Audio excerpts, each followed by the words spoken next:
네, 이 시각 증시 상황 짚어봤습니다.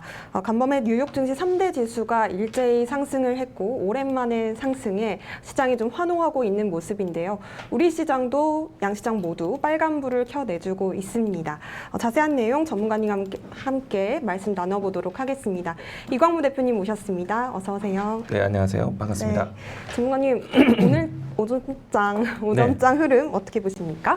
일단은 전일 미증시에서 이 CPI 발표에 대해서 인플레이션 정점 확인했다는 측면과 그리고 이제 대형 IT 종목들에 대한 상승이 두드러지면서 오늘 코스피 지수 상승을 영향을 주었던 것 같습니다. 네, 오늘 또 CPI 물가지수가 발표가 됐고 특히나 나스닥이 상승폭 3%에 거의 육박을 하면서 오늘 또 우리 장도 지금 좀 환호를 하고 있는 모습인데 오늘 키워드랑도 환호를 키워드랑도 또 연관이 있으니까요. 바로 또 이슈 브리프 순서로 넘어가 보도록 하겠습니다. 첫 번째 이슈 키워드는 소비자 물가지수 발표입니다. 네, CPI 지수가 예상치보다는 좀 떨어졌다는 소식에 시장이 좀 환호를 했거든요. 물가 정점 찍었다 이렇게 받아들이면 될까요? 그동안에 이제 물가 상승률이 너무나 좀 가파르게 진행되다 보니까 아무래도 고물가에 대한 부담이 당연히 기업들에게도 상당히 큰 영향이었거든요. 근데 이제 그 물가 상승에 대한 속도가 둔화되고 있다. 또 이제 7월달에 물가 상승률에 대한 발표였기 때문에 다음 달에 이제 또 이번 달에 물가 상승률도 우리가 유가 하락이라든지 아니면은 주요 원자재 가격에 대한 하락을 이미 확인을 했기 때문에 8월 달에 물가 조정도 자신이 있는 것 같습니다. 그렇기 때문에 7월 달에 물가 조정이 8월 달까지 이어질 수 있다는 기대감에 인플레이션을 정점 확인했다. 피크 아웃에 대한 확신을 좀 가졌습니다. 인플레이션 피크 아웃을 확인했다라고 하면 이 문제가 사실 이 연준의 금리 인상과도 직결이 되다 보니까 그 부분을 또 생각을 안 해볼 수가 없는데 이 발표 이후에 금리 인상을 어떻게 좀 전망을 하십니까? 아마도 이제 연준의 입장에서는 부담감이 좀 낮아졌겠죠. 왜냐면은 물가 상승에 대한 부분들을 물가를 잡겠다고 고강도 긴축을 꾸준히 해왔었기 때문에 금리 인상에 대한 고민을 조금씩 이제 덜어내지 않을까 생각을 하고 있고요. 우선은 이제 실질적으로 이 연준의 이야기들이 굉장히 강한 의지를 좀 보여주고 난 다음에 물가 상승률이 좀 이제 피크 아웃을 확인했기 때문에 연준에 대한 신뢰도도 상당히 높아질 것이라고 생각을 합니다. 그러면은 연준에 대한 신뢰도로 하여금 경제적인 방향성에 대한 또 시장에 대한 뭐랄까 따라가기가 조금 더 수월하지 않을까 생각을 하고 수 있을 것 같고요. 그러면은 연준이 제시했었던 경기에 대한 흐름들은 여전히 좀 긍정적이다. 그 부분을 좀 믿고 본다라면은 그동안에 지수가 빠졌던 것에 대해서 낙폭과대 인식, 바닥에 대한 생각이 좀 더 짙어지지 않을까 생각이 되고요. 그동안에 경기에 대한 불안감 때문에 안전하게라는 키워드가 있었는데 이제는 조금씩 투자를 좀 더 공격적으로 위험자산 쪽으로 옮겨갈 수 있는 그런 발판을 만들었다라고 보시면 좋을 것 같습니다. 네, 그러면 투자를 하고 계시는 시청자 여러분들이 조금 반갑게 들려오는 소식이라고 볼 수도 있을 것 같은데요. 이 물가지표 발표 이후에 달러와도 조금 안정세를 찾아가고 있는 모습인 것 같습니다. 외환 시장도 한번 상황 짚어주시죠. 보통은 이제 시장이 경기가 어렵게 느껴질 때나 아니면은 어떤 특정한 경제적 이벤트가 나올 때는요, 미국 중심의 정책을 기대하게 됩니다. 그렇다 보니까 기준통화 달러 중심으로만 진행되는 경향이 있고요. 근데 이제 어제와 같은 경우에는 경기에 대한 안정을 좀 확인하는 중요한 지표였기 때문에 달러 인덱스조차 역시나 조금은 이제 하향 조정되는 모습들 연출됐고요. 그러면은 다른 이제 이 통화들에 대한 가치가 조금씩 상승하겠죠. 이 때문에 달러 인덱스에 대한 조정이 원달러 환율에 대한 조정으로 좀 전환이 되었고요. 그리고 원달러 환율이 그동안에 고환율에 대한 부담이었는데 고환율에 대한 부담을 조금씩 낮춘다라면은 외국인들에 대한 환차손도 생겨날 수 있을 겁니다. 그러면은 외국인에 대한 투자 환경도 긍정적으로 바뀔 가능성이 크다. 라고 보시면 좋을 것 같습니다. 그러면 외국인들의 투자 환경이 바뀐다라고 하면 이전에 우리가 뭐 반도체 이야기들을 하면서 외국인 수급에 대한 걱정을 좀 했었었는데 그러면 앞으로 이제 물가 지수도 발표가 됐고 했으니까 우리 증시도 어느 정도 좀 반등을 기대해 볼 수가 있을까요? 네, 일단은 오늘 장에서 미국 증시가 올랐기 때문에 우리 증시도 같이 올랐는데, 우선은 이제 이 경기 불안감이 좀 사라지다 보니까 이제는 투자에 대한 생각이 조금 더 열렸다. 그러니까 안전하게만 찾던 이 시장에 대한 환경이 네. 조금씩 이제 투자를 좀 높일까, 공격적으로 할까, 위험자산 쪽으로 옮겨갈 수 있는 가능성이 열리다 보니까 아무래도 이 금리 인상에 대한 과정에 안전에 대한 이 자산에 대한 성격을 갖다 보니까 밸류가 높은 기업들에 대한 리스크가 있었어요. 이 때문에 미국 시장 내에서도 네. IT 기업들이 고밸류로 분류되다 보니까 IT 종목들이 상당히 좀 어려웠었거든요. 근데 이제 어제는 이제 그런 것 같은 스탠스가 바뀌다 보니까 고밸류에 있었던 IT 기업들이 다시 한번 회복하는 모습들. 그러면 우리 시장 안에서도 전반적으로 기업들에 대한 IT 종목들, 대형 IT 종목들의 움직임들이 수월할 수 있을 것 같고요. 그리고 기업의 활동에 대한 부분들은 이제 환율이 사실은 고환율 속에서는 수출 기업들에 대한 수출 마진이 좀 괜찮았거든요. 그런데 이 포지션이 좀 바뀐다라면은 하반기 3분기 때에는 수출 동향에 대한 부분들이 좀 바뀔 수는 있습니다. 그래서 IT 기업들에 대한 수요량이 유지가 되는지, 만약에 수요량이 축소되는 가운데 환율이 내려온다라면은 수출 기업들에 대한 마진은 좀 떨어질 수밖에 없습니다. 그래서 우리나라 같은 경우에는 우리나라 기업들의 셈법을 조금 더 지켜봐야 되지 않을까. 그런데 네. 주요한 IT 기업들에 대한 수요는 좀 더 품목에 대한 수출은 늘어날 것 같아요. 그러니까 환율에 대한 조정에 대한 부분들을 어느 정도 좀 상쇄할 수 있는 수출 동향은 괜찮지 않을까 생각을 하고 있습니다. 그러면 수출 동향이 좀 괜찮아질 것이다. 이런 전망을 좀 해본다면 네. 포트폴리오를 재정비할까 고민하시는 분들을 위해서 조금 한번 어느 부분에 주목을 해봐라 이렇게 조언을 주신다면요? 우선은 이제 지수의 매크로적인 움직임들을 따라가지 않을까 생각을 합니다. 그동안에 이제 지수에 대한 이 환경이 경제적 상황과 상당히 밀접하게 움직임이 나오다 보니까 상당히 좀 걱정과 우려 속에 있었어요. 그러면은 이 지수의 움직임에 따라서 이 상승에 대한 제한이 있었던 IT 기업들, 특히나 시가총액 상위 종목들에 대한 움직임들이 이제는 다시 한번 저점을 확인하고 반등에 대한 기대를 좀 가져가지 않을까. 뭐 예를 들어서 삼성전자 같은 경우에는 연속적인 분기 서프라이즈 기록을 했는데도 불구하고 주가가 좀 부진했습니다. 뭐 아시겠지만은 우리나라 대표적인 기업이고 전체적인 지수에 대한 움직임들을 이끄는 기업이다 보니까 지수에 대한 환경이 좀 불안했고 삼성전자 역시나 이와 같은 경제적 환경에 대해서 자유롭지 못했죠. 그래서 이제는 지수가 좀 더 가볍게 움직일 수 있는 환경이라면은 삼성전자와 같은 시가총액 상위 종목들의 움직임들, 대형주에 대한 움직임들이 좀 더 눈여겨 보일 것이다라고 생각이 되고요. 그런데 이제 개인 투자자분들이 기대할 수 있는 것은요, 지수가 이제 더 이상 안 빠진다. 지수가 이제 조금 더 올라올 수 있다. 라는 이제 투자 심리가 좀 나아지면은 전반적으로 이제 중소형주에 대한 움직임들, 순환매가 따라올 수가 있습니다. 이 때문에 이제 증시가 예를 들어서 지수 포인트로 봤을 때 2,400선에서 2,400 위로 올라올 때는 대형주에 대한 움직임들이 좀 견인차 역할을 했지만은 지금은 여전히 이제 2,500까지 올라오는 과정, 상승세에 대한 추세가 나왔을 때는 전반적인 모든 종목들이 좋죠. 특히나 이제 투자 심리가 인플레이션 걱정을 좀 덜어냈다. 그러면은 아마도 좀 테마적인 성향도 강할 수 있고 중소형주 움직임들이 상당히 펼쳐질 수 있는 그런 이제 시장이 또 같이 나올 수 있다. 모든 투자가 좋아질 것 같습니다. 네. 시장을 좀 주도하는 대형주들, 시가총액 상위에 랭크되어 있는 뭐 삼성전자와 같은 대형주들이 좀 상승세 추세를 먼저 보여주면 중소형주들도 순환매로 따라올 것이다. 이렇게 말씀을 주셨고 시장을 조금 긍정적으로 바라보시는 관점까지 주셨습니다. 그럼 두 번째 이슈 키워드로 넘어가 보겠습니다. 필라델피아 반도체 지수입니다. 간밤에 필라델피아 반도체 지수가 무려 4.25% 폭등한 2,988.71포인트로 마감을 했습니다. 최근에는 전문가님 좀 반도체주들이 실적 경고를 받으면서 걱정이 좀 많았는데요. 네, 어제 같은 경우에는 필라델피아 반도체 지수가 하락을 했습니다. 그리고 이제 반도체 업황이 앞으로 좀 2분기뿐만 아니라 3분기에도 좀 걱정이 된다라는 이야기들 때문에 하락을 했었는데 오늘 하루 만에 반전이 됐습니다.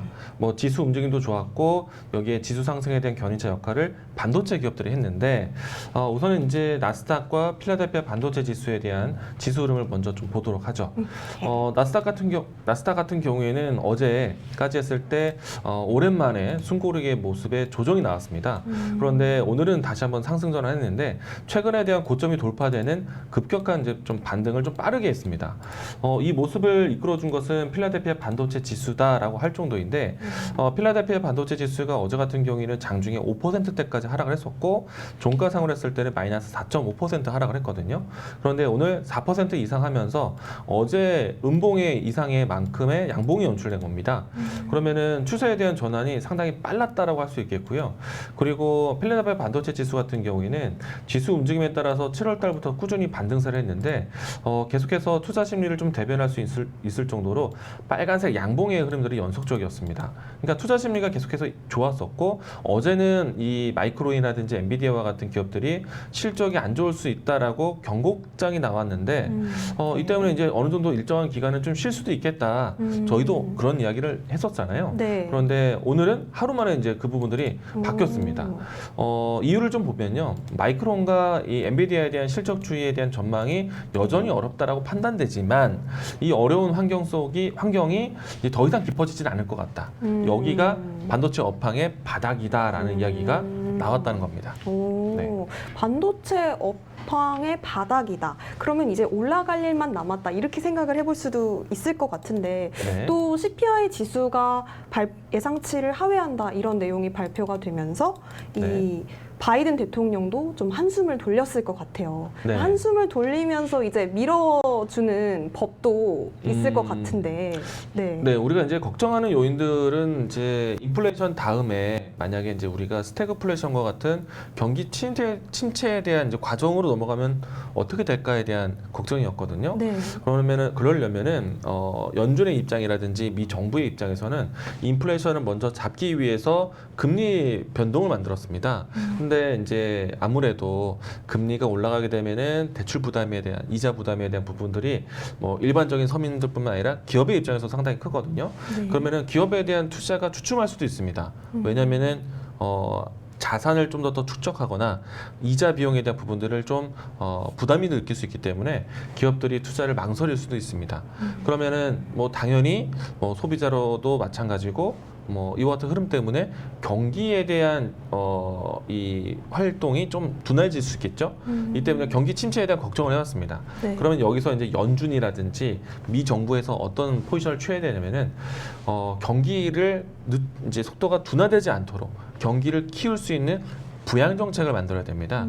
그런데 이제 최근에 이제 미 정부, 미 상무부라든지 미 의회에 대한 내용들을 살펴보시면은 공격적인 인프라 투자를 진행을 하고 있습니다. 얼마 전까지만 해도 인플레이션 감축법이라든지 그리고 어제 같은 경우에는 반도체 지원법에 대한 부분들이 상당히 부각이 됐습니다. 네. 이거는 이제 기업들에 대한 활동을 지지해 주는 거죠. 그리고 경기 부양 정책을 통해서 경기가 둔화되는 그 타이밍을 만들지 않겠다 혹은 늦추겠다라는 것이 보이기 때문에 이 내용들이 전해지면서 전반적인 시장에 대한 투자 심리가 좋았고 특히나 반도체 지원법이 정확하게 발표되었기 때문에 반도체 산업에 대한 투자 심리가 상당히 좋았습니다. 네. 그럼 정리를 조금 해보자면 그동안 연준이 금리 인상 속도를 조금 빠르게 가져가면서 경기 침체에 대한 우려가 생겨났고 그에 대한 반대급부로 경기 부양 정책에 대해 좀 힘이 실리는 분위기입니다. 그 예시가 이제 인플레 감축법이라던가 아니면 반도체 지원법 이런 기업을 좀 지원하는 법들에 좀 힘이 실리는 분위기인데 그에 따라서 좀 반도체에 대한 관심을 가져보는 것도 좋을 것 같습니다. 그러면 어떤 좀 포인트들을 우리가 생각을 해보면 좋을까요? 어제도 이제 엔비디아하고 이제 마이크론이 실적이 하향 조정하겠다라는 좀 경고를 있었던 건데, 근데 이제 하루 만에 반등됐던 이유 중에 하나는 이 반도체 지원법입니다. 네. 마이크론이라든지 엔비디아 같은 경우에는 증설에 대한 투자를 조금 보류를 했었거든요. 일단은 인플레이션에 대한 물가 부담이 상당히 크다. 네. 그리고 향후에 따라올 수 있는 경기 침체에 대해서 기업이 대응하겠다라는 이야기였는데, 일단은 이 반도체 지원법이 나오면서 투자를 보류했던 것들을 다시 재검토를 합니다. 그러면은 투자를 좀 늘린다라면은 시장에서는 투자 모멘텀, 캐파 증설에 대한 모멘텀으로 작용할 수 있기 때문에 어제 같은 경우에는 다시 한번 재투자에 대한 관심이 높아진다는 측면 때문에 반도체 종목들이 좀 일어섰고요.